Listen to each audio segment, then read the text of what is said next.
अस्सलाम वालेकुम। Artificial intelligence में आज टॉपिक हम देखेंगे रूल्स एंड एक्सपर्ट सिस्टम्स को।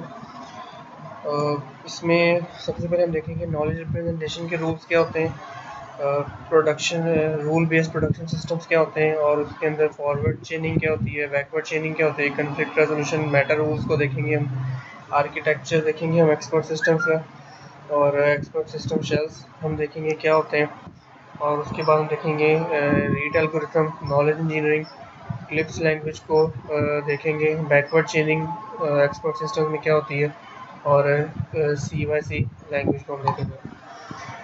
और इन सब टॉपिक्स का ताल्लुक जो है वो कहीं ना कहीं या बल्कि मोस्टली जो सिंबॉलिक मैथमेटिक्स है, जो लास्ट लेक्चर हमने देखा था, उनसे है, और उनके अंदर जो रूल्स यूज़ होते हैं उससे है। और शुरू करते हैं। सबसे पहले देखते हैं नॉलेज रिप्रेजेंटेशन के रूल्स को।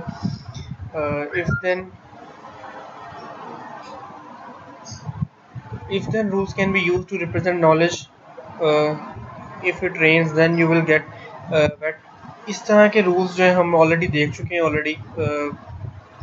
प्रीवियस लेक्चर में, जहाँ पर हमने इस तरह की स्टेटमेंट्स यूज देखी थी एग्जांपल्स के तौर पे, और इसके अलावा हमने लॉजिक्स भी देखे थे, प्रेडिकेट लॉजिक, प्रोपोजिशनल लॉजिक। तो ये उसके अंदर भी रूल्स यूज होते हैं। If then rules can also be recommended. If it rains then you should wear a coat. और रूल बेस्ड प्रोडक्शन सिस्टम क्या होते हैं? Production system is a system that uses knowledge in the form of rules to provide diagnosis और advice on the basis of input data. Production system एक ऐसा system होता है जिसमें हम कुछ इनपुट के तौर पे डाटा देते हैं, और उस इनपुट के डाटा को सिस्टम जो है वो डायग्नोस करता है, और कुछ रूल्स की बेस पर हमें आउटपुट जो है वो प्रोवाइड करता है। सारी प्रोसेसिंग करता है वो रूल्स की बेस पे करता है। ऐसे सिस्टम को हम रूल बेस्ड प्रोडक्शन सिस्टम बोलते हैं। A system consists of a database of rules, a database of facts, and an inference engine which reasons about the facts using the rules। ये जो कंपोनेंट्स हैं किसी भी सिस्टम के, ये हम पहले देख चुके हैं। फॉरवर्ड चेनिंग क्या होती है? Forward चेनिंग is a reasoning model that works from a set of facts and rules towards a set of conclusions, diagnosis or recommendations। Forward चेनिंग ऐसा रीजनिंग मॉडल होता है जो कि कुछ फैक्ट्स और रूल्स की बेस पे काम करता है, और उन्हीं फैक्ट्स और रूल्स की बेस पर कुछ कंक्लूजन्स जो है निकालता है, और कुछ डायग्नोसिस करता है या रिकमेंडेशन प्रोवाइड करता है। When a fact matches the antecedent of a rule, the rule fires and the conclusion of the rule is added to the database of facts। जब भी कोई फैक्ट जो है वो किसी रूल के साथ मैच करता है, तब रूल जो है वो ऑपरेट होता है, यानी काम करता है अपना। कंक्लूजन जो है हमें मिलता है, और फिर वो कंक्लूजन जो है वो डेटाबेस में ऐड कर दिया जाता है। Conflict resolution, sometimes more than one rule will fire at once, and a conflict resolution strategy must be used to decide which conclusions to use। अक्सर हम ऐसी भी सिचुएशंस हमें फेस करनी पड़ती है जिसमें हमारे पास एक से ज़्यादा रूल जो है वो फायर हो जाते हैं, या एक स्टेटमेंट पे एक से ज़्यादा रूल्स अप्लाई होते हैं, और and a conflict resolution strategy must be used to decide which conclusions to use। जब रूल्स एक से ज़्यादा इस्तेमाल होंगे तो इसका मतलब ये है कि कंक्लूजन भी एक से ज़्यादा आएंगे, तो वहाँ पे कन्फ्लिक्ट आएगा। तो हमें कुछ कन्फ्लिक्ट रेजोल्यूशन स्ट्रेटजी यूज़ करनी पड़ती है ऐसी सिचुएशन में कि हम उन तमाम कंक्लूजन में से कौन सा कंक्लूजन यूज़ करेंगे। One strategy is to give rules priorities and to use the conclusion that has the highest priority। इस तरह की स्ट्रेटजीज में रूल्स प्रायोरिटीज यूज होती हैं। जिस कंक्लूजन की प्रायोरिटी हमें हाई शो होती है, हम वो वाला जो कंक्लूजन है वो यूज़ करते हैं। बिल्कुल ऐसी जैसे हम डेली लाइफ में किसी प्रॉब्लम को सॉल्व करते हैं, और उस प्रॉब्लम को सॉल्व करने के लिए मल्टीपल सोल्यूशन हमारे पास होते हैं। उन मल्टीपल सोल्यूशन में से हम वो एक पर्टिकुलर सोल्यूशन सेलेक्ट करते हैं अपने प्रॉब्लम को सॉल्व करने के लिए, जो हमें लगता है कि हमारे प्रॉब्लम के लिए सबसे ज़्यादा बेस्ट है, कम से कम टाइम में, कम से कम कॉस्ट में इफेक्टिव सोल्यूशन हमें दे सकता है। Other strategies include applying the rule with the longest antecedent or applying the rule that was most recently added to the database. इसके अलावा जो strategies होती हैं उनमें हम रूल कुछ अप्लाई करते हैं जिसमें जो incidents होते हैं यानी rules जो होते हैं वो काफ़ी ज़्यादा लंबे चौड़े होते हैं और applying the rule that was most recently added to database या हम इसको यूँ भी कह सकते हैं कि डेटाबेस में कौन सा रूल सबसे ज़्यादा अप्लाई हुआ है वो हम इस्तेमाल करते हैं next meta rules the rules that determine the conflict resolution strategy are called meta rules the rules that determine the conflict resolution strategy पीछे हमने देखी कॉन्फ्लिक्ट रेजोल्यूशन स्ट्रेटजी ऐसी स्ट्रेटजीज में जो रूल्स इन स्ट्रेटजीज को डिटरमिन करते हैं उन रूल्स को हम मेटा रूल्स बोलते हैं Meta rules define knowledge about how the system will work Meta rules in general हम ये कह सकते हैं कि मेटा रूल्स वो रूल्स होते हैं जो कि सिस्टम को नॉलेज प्रोवाइड करते हैं इस किस चीज़ का कि सिस्टम काम कैसे करेगा for example meta rules might define that knowledge from expert A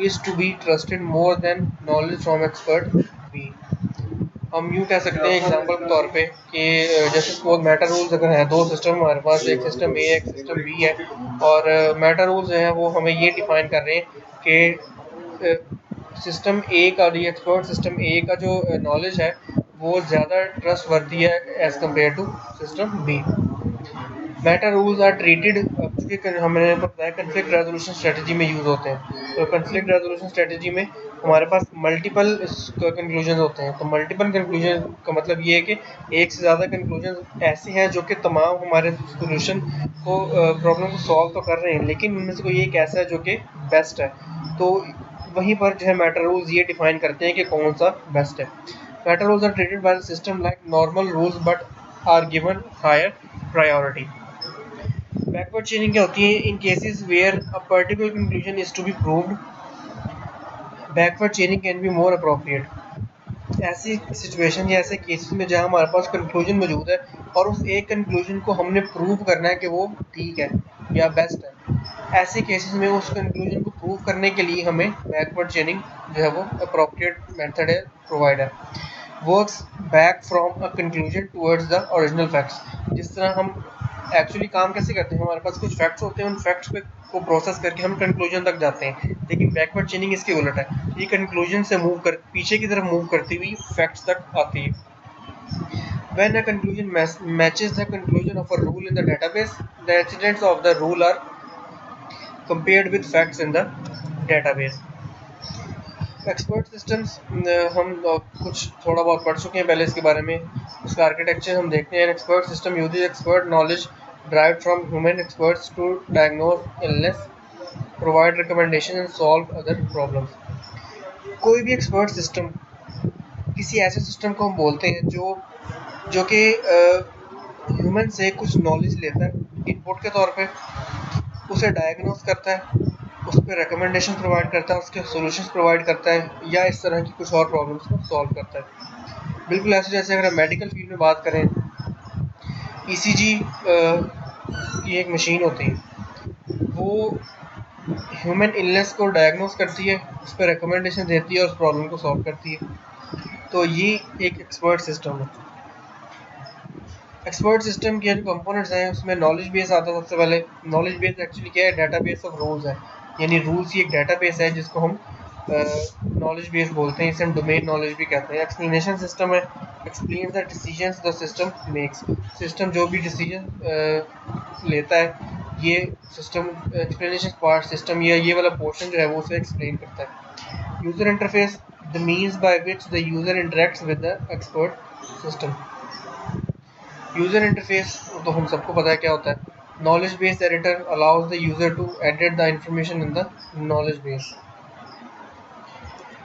expert system shells the part of an expert system that does not contain any domain specific or case specific knowledge is the expert system shell expert system का वो हिस्सा या वो part जिसमें किसी specific domain या specific case के बारे में नॉलेज नहीं होती उसे एक्सपर्ट सिस्टम शेल हम कहते हैं A single expert system shell can be used to build a number of different expert systems.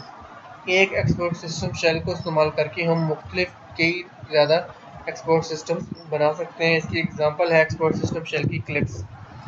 आगे हम देखते हैं क्लिप्स क्या होता है।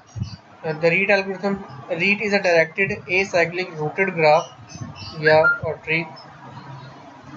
A path from the root A path from the root node to a leaf represents the left hand side of a root. Each node stores details of which facts have been matched so far. As facts are changed, the changes are propagated through the tree. This makes an efficient way for expert system to deal with environments which change often. Knowledge engineering: a knowledge engineer takes knowledge from experts and inputs it into the expert system. एक knowledge engineer हम ऐसे इंसान को कह सकते हैं या किसी ऑब्जेक्ट को कह सकते हैं जो कि एक्सपर्ट से इंफॉर्मेशन या नॉलेज लेता है और उसे एक्सपर्ट सिस्टम में इनपुट के तौर पे इनपुट कर देता है। And a knowledge engineer will usually choose which expert system shell to use. Expert system के अंदर कौन सा एक्सपर्ट सिस्टम शेल यूज होगा ये भी नॉलेज इंजीनियर डिसाइड करता है। The knowledge engineer is also responsible for entering Meta rules.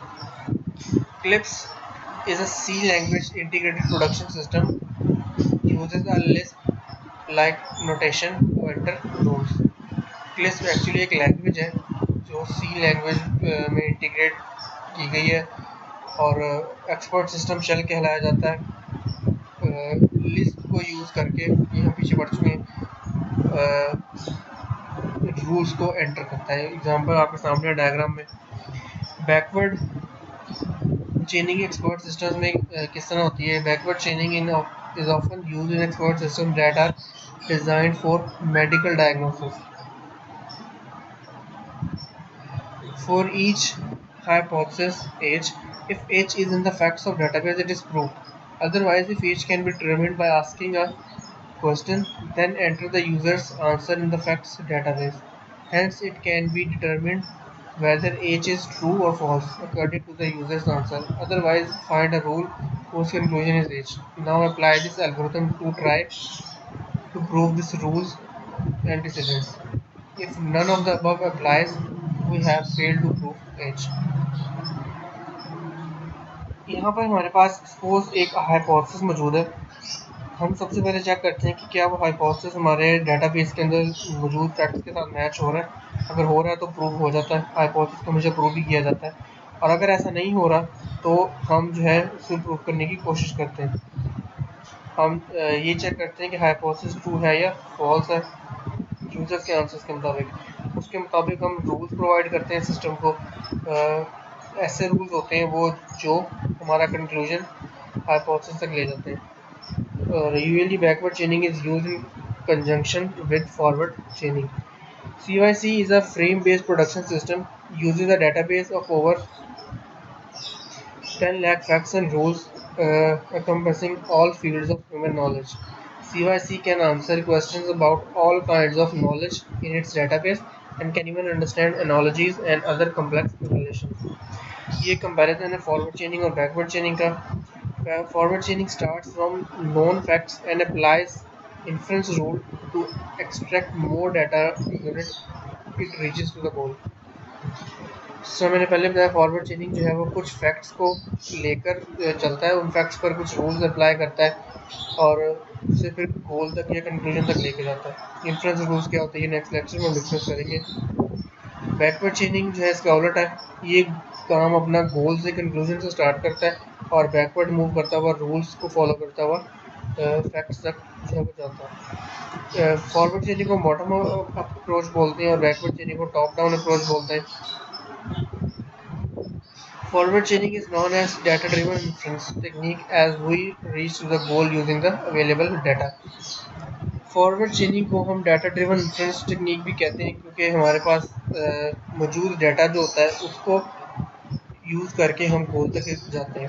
जबकि बैकवर्ड चेनिंग जो है वो गोल ड्रिवन टेक्निक है क्योंकि इसमें हमारे पास गोल मौजूद होता है और गोल को हम सब गोल्स में डिवाइड करते हैं और उसमें से फैक्ट्स जो है वो निकालते हैं। Forward chaining reasoning applies a breadth first search strategy while backward chaining reasoning applies a depth first search strategy. Forward chaining tests for all available rules, and backward chaining also tests for few required rules. Forward चेनिंग में चूँकि हम fact से पे rules apply करते हुए गोल तक जाते हैं, इसलिए ये तमाम अवेलेबल रूल्स को टेस्ट करता है। बैकवर्ड चेनिंग इसकी उलट होती है, इसलिए वो सिर्फ वही रूल्स यूज़ करता है जो कि गोल तक जाने के लिए रिक्वायर्ड होते हैं। Forward चेनिंग is suitable for the planning, monitoring, control and interpretation application. Backward चेनिंग is suitable for diagnostic, prescription and debugging application. Forward chaining can generate an infinite number of possible conclusions. Backward chaining generates a finite number of possible conclusions. It operates in the forward direction. It operates in the backward direction. Obviously, uh, forward chaining is aimed for any conclusion. Backward chaining is only aimed for the required data. This was all. Thank you.